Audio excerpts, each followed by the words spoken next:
No headrest. Yeah, when I was slowed down there, I literally had to put my head on the headrest, and it was like I had my head tilted sideways trying to drive for a few laps. I just had no straight left. Yeah, Wise lost a few spots during that time too. So what were they going to do? Well, the team actually started building a new piece in the pit lane. You see the guys putting together a portion of a new headrest that they once Wise came in during a pit stop. They would give him the new portion of the headrest to wedge in between the old headrest and his helmet to stabilize his head. That was a major issue for Josh Wise. They lost some spots, but they have taken care of the problem. Now Wise is starting to run some better lap times. Let's get more on how this all came together with Tim Brewer in the Craftsman Tech Garage. Thanks, Vince. Inside this area right here, it's the driver's responsibility to make sure that the headrest fits him properly. But come out here. This is a seat we got from Hendrick Motorsports. It actually has Velcro here, and these guys use thin spacers, and all they have to do is literally stick the Velcroed foam over to this area, and that will adjust the head back over into position that they would like, because there's tremendous force on your head and your helmet going through the corners here in Kentucky. Guys? All right, thank you, guys. Vinny? Well, and the key for Josh Wise, guys, was just the fact that his head was buffeting so much he couldn't see, and he said he couldn't then have a feel for the race car. He started dropping several spots, but they came back on the radio, pumped him up after they fixed that headrest and said, before the headrest problem, you were running great lap times. Let's get back in the zone. Let's get comfortable again and start clicking them off. So keep an eye on the 7 and see if he starts moving forward. Well, I love these two sitting up here next to me. They're all nice and comfortable saying, oh, man up, run without it. I remember you had a headrest there, Mr. Wallace. Well, I had a headrest, but I only used it for a crash if I crashed. You know? I don't know Josh Wise real well, but he must have a weak neck evidently because, I mean, man, I don't think you'd have to lay your head against a headrest to go through the corners, especially this racetrack being so bumpy. You would think if he laid his head against the headrest, it would knock his helmet all around. But I don't know, obviously something I don't know about down there, but sounds to me like a story of back in the days when men were men. No, I'm not going back in the day, trust me. But I don't know a lot of drivers that have to lay their head on the headrest to drive. Joey Logano, your race leader. Let's check the speeds at the line. Let's see who's fastest right now. So far, who do you think? Mr. Logano? Whoa, Carl Edwards. And on down through the top 13, 14, and on down. Well, Leffler there. 16th on the track, but third fastest that particular lap. So Carl Edwards, who has now moved up into 6th position. His next target would be Brad Keselowski, who has got the 32 of Reed Sorensen squarely in his sights. So we mentioned the fact we've had Joey Logano leading now for 56 laps. Reed Sorensen has led for 49. We've had 4 different leaders with 4 lead changes, and we are past halfway at Kentucky. That's what's left of Taylor Malsom's car. Our 4th caution as he has tagged the wall hard after losing control in the corner. And boy, a lot of damage, but he got on the radio and told everybody he was okay. Take a look here and we'll go through it. Yeah, these two cars have been racing each other for quite a few laps. That's Coleman Presley on the outside. Like Malsom got just in the left rear of Coleman Presley. Man, the car went around on him hard. He was running 15th at the time and coming off an 11th place finish last week in his Nationwide Series debut at Nashville. Well, use that car up. Let's take a look at this one more time as he gets down into turn 1. These two just come together at this point. It looks like Taylor's pretty high up on the racetrack. It looks like he couldn't get the car to turn down and got into the left rear. You see all the Goodyear markings on Coleman Presley's left rear tire rubbed off because of the collision. And there's Taylor out and walking under his own power as he'll make it to the infield care center for the mandatory stop. 10 car's not had a lot of good luck this year. The 5th DNF of 2010, 4th time in a crash. So now, as we said, we're under our 4th caution. We're well past halfway. Let's talk a little bit of strategy. As that we talked about the fact the track is cooling a little bit. Night has changed track conditions. If you're the crew chief on the box, what are you thinking about making?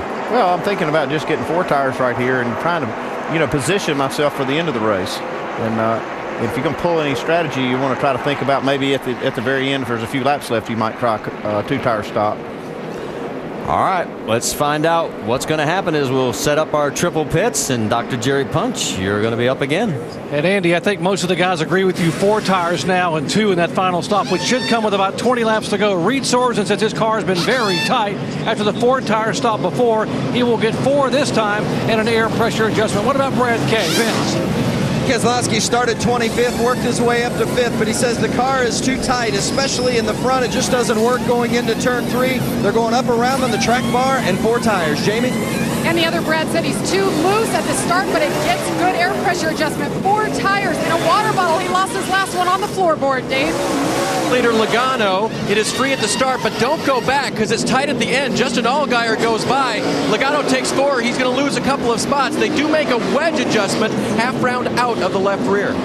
Well, you're right. Justin Allgaier did get past and will take over as he came in 3rd and is going to go out 1st. There he is. 2 tires on the 12 car, we're told. And then you saw also Michael Annett picking up a lot of track position. He was 14th coming in, and there he is right behind the 12. Our 5-hour Energy Rapid Recap brings you up to speed on what's happened in the first half of today's race. Brad Keselowski, one of 5 drivers, making the shuffle over from Michigan here to Kentucky. Started 25th. He has worked his way steadily up to the front, running in 6th position right now. Carl Edwards went backwards first. Yeah, he really did. He had a problem with the right rear tire, went flat, gave him some problems. He really struggled early, but he has worked his way up to the front, just like Brad Keselowski, and currently is running 5th after getting that right rear change. Carl is far back as 31st at one point in the race. Joey Logano started on the pole, trying to win this race from the pole for a 3rd straight year. He has led the most laps, but twice tonight he's been shuffled back in line by strategy on pit stops. It happened on the first pit stop earlier in the race, and it happened on this most recent one. Logano's running 3rd in line behind Justin Allgaier and Michael Annett. So Logano got to do a little more rallying to get back to the front. On this most recent caution, Scott Wimmer was the Aaron's Lucky Dog free pass, was the first driver a lap down. He gets back on the lead lap. Remember, he had an unscheduled pit stop very early in the race. Wimmer now in 22nd position. So we go green with what will be 80 laps to go. This is an official race. We'll tell you there is some weather on the radar. It's a bit away from us. It's a race to the checkered flag, not just for these cars, but against the weather, too. Green flag, go, Justin Allgaier, the leader.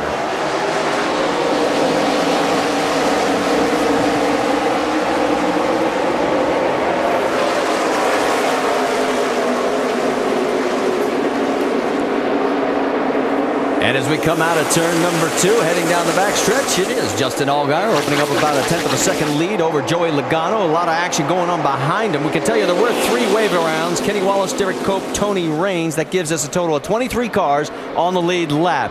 And you got Mr. Coleman getting himself passed on both sides. You got 22 of Brad Keselowski high, the 33 of Mike Bliss down low. Tell you what, on these restarts, it's very easy to get trapped 3 wide in the center. You saw Coleman get locked up there. But I tell you, one thing I'm watching right now are the 2 cars up front that only did 2 tires. And that's Justin Allgaier and Michael Annett. And Michael Annett, you see going backwards a little bit, being passed by 22 car Brad Keselowski.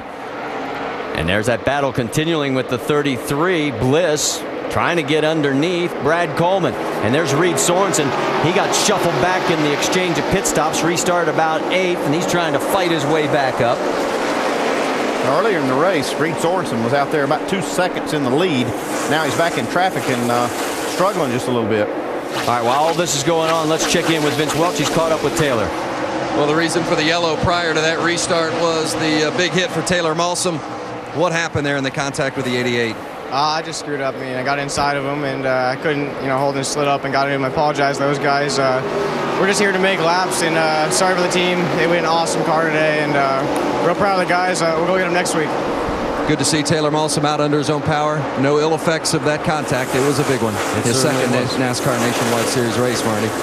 It certainly was, Vince. And right now, as we come back out onto the track, you can see Riggs, or I should say Bliss, still trying to duke it out as he's got now the 32 going around him. So Sorensen passes Bliss moves him back another spot. So Bliss, when he was fighting for Coleman for 6, all of a sudden finds himself back in 8th. Michael Annett is under pressure from Brad Coleman.